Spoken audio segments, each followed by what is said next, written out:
ಲಕ್ಷ್ಮಿ ಯೋಜನೆಯ ಅಡಿಯಲ್ಲಿ ಫಲಾನುಭವಿಗಳ ಬ್ಯಾಂಕ್ ಖಾತೆಗೆ ಹಣ ವರ್ಗಾವಣೆಯ ಕುರಿತು ಮಹತ್ವದ ಮಾಹಿತಿ ಬಂದಿದೆ. ಎಲ್ಲಾ ಫಲಾನುಭವಿಗಳ ಬ್ಯಾಂಕ್ ಖಾತೆಗೆ ಹಣ ವರ್ಗಾವಣೆಯಾಗುತ್ತಿದೆ. ಇದೇ ಅಷ್ಟೇ ಅಲ್ಲ, ಪಡಿತರ ಚೀಟಿದಾರರಿಗೆ 2 ಭರ್ಜರಿ ಗುಡ್ ನ್ಯೂಸ್ ಜೊತೆಗೆ ಎಲ್ಪಿಜಿ ಗ್ಯಾಸ್ ಗ್ರಾಹಕರಿಗೆ ಮಹತ್ವದ ಮಾಹಿತಿ ಬಂದಿದೆ.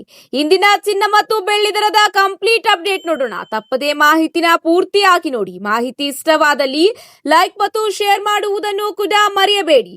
ಹಾಗಾದ್ರೆ ಬನ್ನಿ ವೀಕ್ಷಕರೇ, ಮೊದಲನೆಯ ಒಂದು ಟಾಪ್ ಅಪ್ಡೇಟ್ ಏನೆಂದು ನೋಡೋಣ. ಪಡಿತರ ಚೀಟಿದಾರರಿಗೆ 2 ಮಹತ್ವದ ಮಾಹಿತಿ ಬಂದಿದೆ. ಮೊದಲನೆಯ ಒಂದು ಮಾಹಿತಿ ಏನೆಂದು ನೋಡೋಣ. ಬನ್ನಿ ವೀಕ್ಷಕರೇ, ಎಲ್ಲಾ ಫಲಾನುಭವಿಗಳಿಗೆ ಈಗ 2 ತಿಂಗಳ ಪಡಿತರ ಒಂದೇ ತಿಂಗಳಲ್ಲಿ ವಿತರಿಸಲಾಗುತ್ತಿದೆ. ಹೌದು ವೀಕ್ಷಕರೇ, ರಾಜ್ಯದ ಪಡಿತರ ಚೀಟಿದಾರರಿಗೆ ಸಿಹಿ ಸುದ್ದಿ ಸಿಕ್ಕಿದ್ದು. ಅಕ್ಕಿ ದಾಸ್ತಾನು ಹಾಗೂ ಸಂಗ್ರಹಣಾ ಪ್ರಕ್ರಿಯೆ ಹಿನ್ನೆಲೆಯಲ್ಲಿ ರಾಷ್ಟ್ರೀಯ ಆಹಾರ ಭದ್ರತಾ ಕಾಯ್ದೆ ಅಡಿಯಲ್ಲಿ ಆಗಸ್ಟ್ ಮತ್ತು ಸೆಪ್ಟೆಂಬರ್ ತಿಂಗಳ ಪಡಿತರವನ್ನು ಒಂದೇ ಬಾರಿ ಈಗ ವಿತರಿಸಲಾಗುತ್ತದೆ ಎಂಬ ಮಾಹಿತಿಯನ್ನು ಆಹಾರ ಇಲಾಖೆ ಈಗ ತಿಳಿಸಿದೆ. ಹೌದು, ಕೇಂದ್ರ ಸರ್ಕಾರದ ಈಗ ಪಾಲಿನ ಪಡಿತರ ವಿತರಿಸಲಾಗುತ್ತಿದೆ. ಅಂದ್ರೆ ಆಗಸ್ಟ್ ಮತ್ತು ಸೆಪ್ಟೆಂಬರ್ ತಿಂಗಳ ಪಡಿತರವನ್ನು ಒಂದೇ ತಿಂಗಳಲ್ಲಿ ವಿತರಿಸಲಾಗುತ್ತದೆ. ಈ ಒಂದು ಕಾರಣದಿಂದ 2 ಬಾರಿ ಪ್ರತ್ಯೇಕವಾಗಿ ಬಯೋಮೆಟ್ರಿಕ್ ನೀಡುವುದು ಕೂಡ ಕಡ್ಡಾಯವಾಗುತ್ತದೆ. ವಿತರಣೆ ವೇಳೆಯಲ್ಲಿ ಸರ್ವರ್ ಸಮಸ್ಯೆ ಎದುರಾಗದಂತೆ ಕೂಡ ಮುನ್ನೆಚ್ಚರಿಕೆ ಕ್ರಮ ಕೂಡ ವಹಿಸಲಾಗಿದೆ. ಇದೇ ಅಷ್ಟೇ ಅಲ್ಲ, ಬಿಪಿಎಲ್ ಕಾರ್ಡ್ದಾರರಿಗೆ ತಲಾ 6 ಕೆಜಿ ರಾಗಿ ಮತ್ತು 4 ಕೆಜಿ ಅಕ್ಕಿ ಸಿಗಲಿದೆ. ಕೇಂದ್ರದಿಂದ ಬೆಂಬಲ ಬೆಲೆ ಯೋಜನೆಯ ಅಡಿಯಲ್ಲಿ ಹೆಚ್ಚಿನ ಪ್ರಮಾಣದಲ್ಲಿ ಆಹಾರ ಧಾನ್ಯ ಖರೀದಿ ಮಾಡಿರುವ ಕಾರಣ 2 ತಿಂಗಳ ಪಡಿತರವನ್ನು ಒಟ್ಟಿಗೆ ನೀಡಲಾಗುತ್ತಿದ್ದು, ಮುಂದಿನ ದಿನಗಳಲ್ಲಿ ರಾಜ್ಯ ಸರ್ಕಾರದ ಪಾಲಿನ ಪಡಿತರವನ್ನು ಸಹ ಇದೇ ಮಾದರಿಯಲ್ಲಿ ವಿತರಿಸಲಾಗುತ್ತದೆ. ಆದರೆ ರಾಜ್ಯ ಸರ್ಕಾರದಿಂದ ಈಗ ಮತ್ತೊಂದು ಗುಡ್ ನ್ಯೂಸ್ ಬರುತ್ತಿದೆ. ಪಡಿತರ ಚೀಟಿ ಹೊಂದಿರುವ ಎಲ್ಲಾ ಫಲಾನುಭವಿಗಳಿಗೆ ಸೆಪ್ಟೆಂಬರ್ ತಿಂಗಳಿಂದ ಸಿಗಲಿದೆ ಇಂದಿರಾ ಕಿಟ್ ಯೋಜನೆಯ ಭಾಗ್ಯ. ಹೌದು ಸ್ನೇಹಿತರೆ, ಸೆಪ್ಟೆಂಬರ್ ತಿಂಗಳಲ್ಲಿ 2 ತಿಂಗಳ ಪಡಿತರವನ್ನು ಒಟ್ಟಾರೆ ವಿತರಿಸಲಾಗುತ್ತಿದ್ದು, ಇದರ ಜೊತೆಗೆ ಇಂದಿರಾ ಕಿಟ್ ಯೋಜನೆಯ ಭಾಗ್ಯವೂ ಕೂಡ ಸಿಗಲಿದೆ. ರಾಜ್ಯ ಸರ್ಕಾರದಿಂದ 5 ಕೆಜಿ ಅಕ್ಕಿಯ ಜೊತೆಗೆ 5 ಕೆಜಿ ಇಂದಿರಾ ಕಿಟ್ ಫಲಾನುಭವಿಗಳಿಗೆ ವಿತರಿಸಲಾಗುತ್ತಿದೆ ಎಂಬ ಮಾಹಿತಿಯನ್ನು ಕೆಎಚ್ ಮುನಿಯಪ್ಪನವರು ತಿಳಿಸಿದ್ದಾರೆ. ಇದೇ ಅಷ್ಟೇ ಅಲ್ಲ, ಪಡಿತರ ಧಾನ್ಯಗಳ ಕಳ್ಳ ಸಾಗಾಣಿಕೆ ತಡೆಯಲು ಜಿಲ್ಲಾ ಮತ್ತು ತಾಲೂಕು ಮಟ್ಟದಲ್ಲಿ ಪೊಲೀಸ್, ಆಹಾರ ಮತ್ತು ಕಂದಾಯ ಇಲಾಖೆಗಳ ಸಿಬ್ಬಂದಿ ಒಳಗೊಂಡು ನಿಗಾ ಪಡೆ ರಚಿಸಲು ಎಲ್ಲಾ ಜಿಲ್ಲಾಧಿಕಾರಿಗಳಿಗೆ ಈಗ ಕಟ್ಟುನಿಟ್ಟಿನ ಸೂಚನೆ ಕೂಡ ನೀಡಲಾಗಿದೆ ಎಂದು ಆಹಾರ ಇಲಾಖೆಯ ಮುಖ್ಯಾಧಿಕಾರಿಗಳು ಈಗ ತಿಳಿಸಿದ್ದಾರೆ.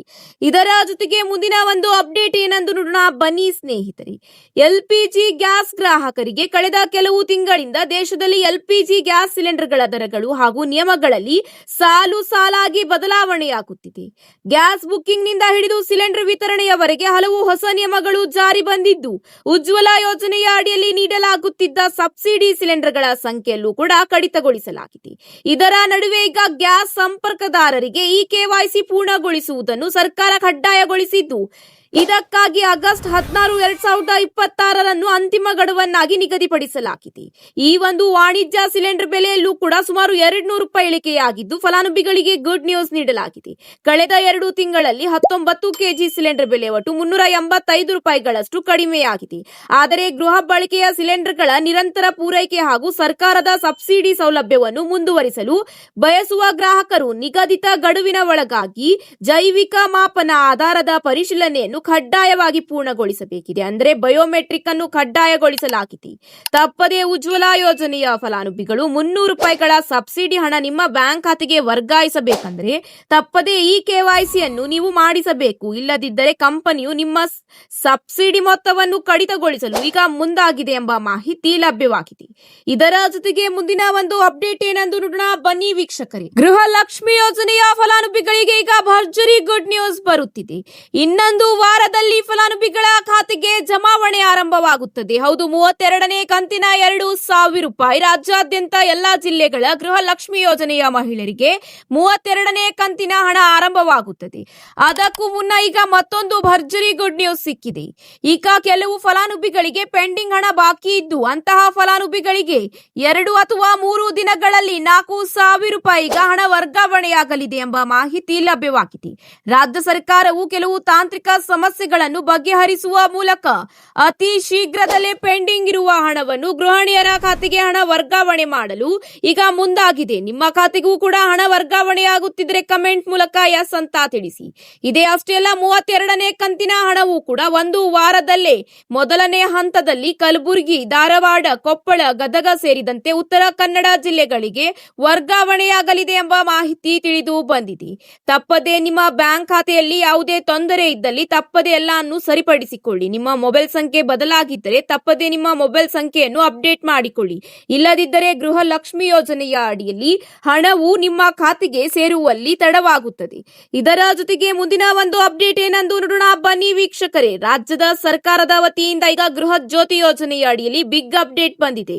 ಹೌದು ವೀಕ್ಷಕರೇ, ಗೃಹ ಜ್ಯೋತಿ ಯೋಜನೆಯ ಅಡಿಯಲ್ಲಿ ಪ್ರತಿ ತಿಂಗಳು 200 ಯೂನಿಟ್ ವರೆಗೆ ಫ್ರೀ ವಿದ್ಯುತ್ ಸೌಕರ್ಯ ಪಡೆಯುವುದನ್ನು ಮುಂದುವರಿಸಲು ಬಯಸುತ್ತಿದ್ದರೆ ಇಲ್ಲಿದೆ ನಿಮಗೆ ಒಂದು ಬಿಗ್ ಅಪ್ಡೇಟ್. ಈಗಾಗಲೇ ನೀವು ಗೃಹ ಜ್ಯೋತಿ ಯೋಜನೆಗೆ ಮತ್ತೊಮ್ಮೆ ಅರ್ಜಿ ಸಲ್ಲಿಸಿ. ಏಕೆಂದರೆ ನೀವು ಗೃಹ ಜ್ಯೋತಿ ಯೋಜನೆಗೆ ಅರ್ಜಿ ಪುನರ್ ಪರಿಶೀಲನೆ ಮಾಡಿದ್ದರೆ ನೀವು ಈ ಯೋಜನೆಯ ಪ್ರಯೋಜನವನ್ನು ಮುಂದುವರಿಸಲು ಸಾಧ್ಯವಾಗುವುದಿಲ್ಲ. ಈ ಕುರಿತು ಮಹತ್ವದ ಮಾಹಿತಿಗಳು ಈಗ ಬಂದಿದೆ. ಗೃಹ ಜ್ಯೋತಿ ಯೋಜನೆಯ ಅಡಿಯಲ್ಲಿ ಈಗ ಮರು ನೋಂದಣಿ ಆರಂಭವಾಗಿದೆ. ಕಳೆದೊಂದು ತಿಂಗಳಿಂದ ರಾಜ್ಯ ಸರ್ಕಾರ ಗೃಹ ಜ್ಯೋತಿ ಯೋಜನೆ ಪುನರ್ ಪರಿಶೀಲನೆ ನಡೆಸುತ್ತಿದೆ. ಅರ್ಹ ಫಲಾನುಭವಿಗಳಿಗೆ ಮಾತ್ರ ಗೃಹ ಜ್ಯೋತಿ ಯೋಜನೆಯ ಪ್ರಯೋಜನ ಸಿಗುವಂತಾಗಬೇಕೆಂಬ ಉದ್ದೇಶದಿಂದ ಈ ಯೋಜನೆಯ ಅಡಿಯಲ್ಲಿ ಈಗಾಗಲೇ ಪ್ರಯೋಜನ ಪಡೆಯುತ್ತಿರುವ ಪುನರ್ ಪರಿಶೀಲನೆ ನಡೆಸಬೇಕೆಂದು ರಾಜ್ಯ ಸರ್ಕಾರ ಸ್ಪಷ್ಟಪಡಿಸಿದೆ.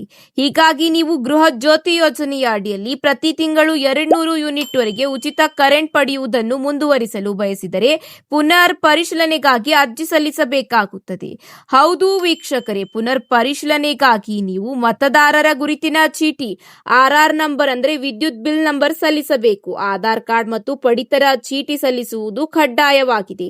ಪ್ಯಾನ್ ಕಾರ್ಡ್ ಮತ್ತು ಫಲಾನುಭವಿಯ ಪಾಸ್ಪೋರ್ಟ್ ಅಳತೆಯ ಭಾವಚಿತ್ರ ಮತ್ತು ಬಾಡಿಗೆ ಕರಾರು ಪತ್ರ ಕೂಡ ಕಡ್ಡಾಯವಾಗಿದೆ. ಗೃಹ ಜ್ಯೋತಿ ಯೋಜನೆ ಪುನರ್ ಪರಿಶೀಲನೆಗಾಗಿ ಅರ್ಜಿ ಸಲ್ಲಿಸಲು ರಾಜ್ಯ ಸರ್ಕಾರ ಆಗಸ್ಟ್ 31ರವರೆಗೆ ಈಗ ಅವಕಾಶ ನೀಡಿದೆ. ಹೌದು ವೀಕ್ಷಕರೇ, ತಪ್ಪದೇ ಈ ಒಂದು ಎಲ್ಲ ಮಾಹಿತಿಗಳನ್ನು ಸಲ್ಲಿಸುವ ಮೂಲಕ ಗೃಹ ಜ್ಯೋತಿ ಯೋಜನೆಯ ಅಡಿಯಲ್ಲಿ ಮತ್ತೆ ನೀವು 200 ಯೂನಿಟ್ ವರೆಗೆ ಉಚಿತ ವಿದ್ಯುತ್ ಪಡೆಯಲು ಈಗ ಅವಕಾಶ ನೀಡಲಾಗಿದೆ. ಮತ್ತೊಂದು ಕಡೆ ವಿದ್ಯುತ್ ಸರಬರಾಜು ನಿಗಮದ ಸಿಬ್ಬಂದಿಗಳು ನಿಮ್ಮ ಮನೆ ಬಾಗಿಲಿಗೆ ಬಂದಾಗ ನೀವು ಲಭ್ಯವಿಲ್ಲದಿದ್ದರೆ ಅಂತಹ ಸಂದರ್ಭದಲ್ಲೂ ಚಿಂತಿಸುವ ಅಗತ್ಯವಿಲ್ಲ. ನೀವು ಬೆಸ್ಕಾಂ, ಚೆಸ್ಕಾಂ ಹಾಗೂ ಇತರೆ ಯಾವುದೇ ವಿದ್ಯುತ್ ಸರಬರಾಜು ನಿಗಮದ ಫಲಾನುಭವಿಗಳಾಗಿದ್ದರೂ ಸಹ ಗೃಹ ಜ್ಯೋತಿ ಯೋಜನೆ ಪುನರ್ ಪರಿಶೀಲನೆಗಾಗಿ ಅರ್ಜಿ ಸಲ್ಲಿಸಲು ಸರ್ಕಾರದ ಸೇವೆಗಳನ್ನು ಈಗ ನೀವು ಸೇವಾ ಸಿಂಧು ಪೋರ್ಟಲ್ನಲ್ಲಿ ಕೂಡ ಸಲ್ಲಿಸಬಹುದಾಗಿದೆ. ಸೇವಾ ಸಿಂಧು ಮಾತ್ರವಲ್ಲದೆ ನಿಮ್ಮ ಸಮೀಪವಿರುವ ಗ್ರಾಮ ಒನ್, ಕರ್ನಾಟಕ ಒನ್ ಕೇಂದ್ರಗಳಿಗೆ ಭೇಟಿ ನೀಡಿ ಅಗತ್ಯದ ದಾಖಲಾತಿಗಳನ್ನು ಒದಗಿಸಿ ನೀವು ಗೃಹ ಜ್ಯೋತಿ ಯೋಜನೆಯ ಅಡಿಯಲ್ಲಿ ಮರು ಅರ್ಜಿ ಸಲ್ಲಿಸಲು ಈಗ ಅವಕಾಶ ರಾಜ್ಯ ಸರ್ಕಾರ ನೀಡಿದೆ. ಇದರ ಜೊತೆಗೆ ಮುಂದಿನ ಒಂದು ಮಾಹಿತಿ ಏನೆಂದು ನೋಡೋಣ ಬನ್ನಿ ವೀಕ್ಷಕರೇ. ಮತ್ತೆ ಚಿನ್ನ ಮತ್ತು ಬೆಳ್ಳಿ ದರದಲ್ಲಿ ಇಂದು ಏರಿಕೆ ಕಂಡಿದೆ. ಹೌದು ವೀಕ್ಷಕರೇ, ಇದರ ಬಗ್ಗೆ ಸಂಪೂರ್ಣವಾದ ಮಾಹಿತಿ ನೋಡೋಣ. ಇಂದು ಚಿನ್ನದ ಬೆಲೆಯಲ್ಲಿ ಇಳಿಕೆ ಕಂಡು ಬಂದಿದೆ. ಚಿನ್ನದ ಬೆಲೆ ಕಳೆದ 6 ತಿಂಗಳಲ್ಲಿ ಗ್ರಾಂಗೆ 3,175 ರೂಪಾಯಿಗಳಷ್ಟು ಇಳಿಕೆಯಾಗಿದೆ. ಹೌದು ಸ್ನೇಹಿತರೆ, ಹಾಗಾದ್ರೆ ಇಂದಿನ ಚಿನ್ನ ಮತ್ತು ಬೆಳ್ಳಿ ದರದ ಸಂಪೂರ್ಣ ಅಪ್ಡೇಟ್. ಬೆಂಗಳೂರಿನಲ್ಲಿ 24 ಕ್ಯಾರೆಟ್ 1 ಗ್ರಾಂ ಚಿನ್ನದ ಬೆಲೆ 14,422 ರೂಪಾಯಿ ದಾಖಲಾತಿಯಾಗಿದ್ದರೆ 22 ಕ್ಯಾರೆಟ್ನ 1 ಗ್ರಾಂ ಚಿನ್ನದ ಬೆಲೆ 13,220 ರೂಪಾಯಿ ದಾಖಲಾತಿಯಾಗಿದೆ. ಬೆಳ್ಳಿ ಬೆಲೆ 1 ಗ್ರಾಂಗೆ 235 ರೂಪಾಯಿ ಎಂದು ದಾಖಲಾತಿಯಾಗಿದೆ. ಹಾಗಾದ್ರೆ ವಿವಿಧ ನಗರಗಳಲ್ಲಿ 22 ಕ್ಯಾರೆಟ್ ಚಿನ್ನದ ಬೆಲೆ 1 ಗ್ರಾಂಗೆ ಎಷ್ಟಿದೆ ಎಂದು ನೋಡೋಣ ಬನ್ನಿ ಸ್ನೇಹಿತರೆ. ಬೆಂಗಳೂರಿನಲ್ಲಿ 13,220 ರೂಪಾಯಿ ದಾಖಲಾತಿಯಾಗಿದ್ದರೆ ಚೆನ್ನೈ ಮತ್ತು ಮುಂಬೈ ಹಾಗೂ ಕೋಲ್ಕತ್ತಾ, ಕೇರಳದಲ್ಲಿ 13,220 ರೂಪಾಯಿ ದಾಖಲಾತಿಯಾಗಿದೆ. ಇದೇ ರೀತಿ ದೆಹಲಿ, ಅಹಮದಾಬಾದ್ ಮತ್ತು ಜೈಪುರ್, ಲಕ್ನೋನಲ್ಲಿ 13,235 ರೂಪಾಯಿ ದಾಖಲಾತಿಯಾಗಿದೆ. ಇದರ ಜೊತೆಗೆ ವಿವಿಧ ನಗರಗಳಲ್ಲಿ 1 ಕೆಜಿ ಬೆಳ್ಳಿಯ ಬೆಲೆ ಎಷ್ಟಿದೆ ಎಂದು ನೋಡೋಣ. ಬೆಂಗಳೂರಿನಲ್ಲಿ 2,35,000 ರೂಪಾಯಿ ದಾಖಲಾತಿಯಾಗಿದ್ದರೆ ಚೆನ್ನೈ, ಮುಂಬೈ, ದೆಹಲಿ, ಕೋಲ್ಕತ್ತಾ ಹಾಗೂ ಕೇರಳದಲ್ಲೂ ಕೂಡ 1 ಕೆಜಿ ಬೆಳ್ಳಿಯ ಬೆಲೆ 2,35,000 ರೂಪಾಯಿ ದಾಖಲಾತಿಯಾಗಿದೆ. ಇದೇ ರೀತಿ ಅಹಮದಾಬಾದ್, ಜೈಪುರ್, ಲಕ್ನೋ, ಭುವನೇಶ್ವರ್, ಪುಣೆಯಲ್ಲೂ ಕೂಡ 1 ಕೆಜಿ ಬೆಳ್ಳಿಯ ದರ 2,35,000 ರೂಪಾಯಿ ಎಂದು ದಾಖಲಾತಿಯಾಗಿದೆ. ಇದೇ ರೀತಿ ನಿಮ್ಮ ನಗರದಲ್ಲಿ ಇಂದು ಚಿನ್ನ ಮತ್ತು ಬೆಳ್ಳಿ ದರ 1 ಗ್ರಾಂಗೆ ಎಷ್ಟಿದೆ ಎಂದು ಕಮೆಂಟ್ ಮೂಲಕ ತಿಳಿಸಿ. ಇದೇ ರೀತಿ ಗೃಹ ಲಕ್ಷ್ಮಿ ಯೋಜನೆಯ ಅಡಿಯಲ್ಲಿ ನಿಮ್ಮ ಬ್ಯಾಂಕ್ ಖಾತೆಗೆ ಹಣ ವರ್ಗಾವಣೆಯಾಗಿದ್ದರೆ ಎಸ್ ಅಂತ ತಿಳಿಸಿ. ಇಲ್ಲಿವರೆಗೆ ನಿಮ್ಮ ಖಾತೆಗೆ ಎಷ್ಟು ಕಂತುಗಳು ಕೂಡ ವರ್ಗಾವಣೆಯಾಗಿದೆ ಎಂಬ ಮಾಹಿತಿಯನ್ನು ಕೂಡ ಕಮೆಂಟ್ ಮಾಡಿ.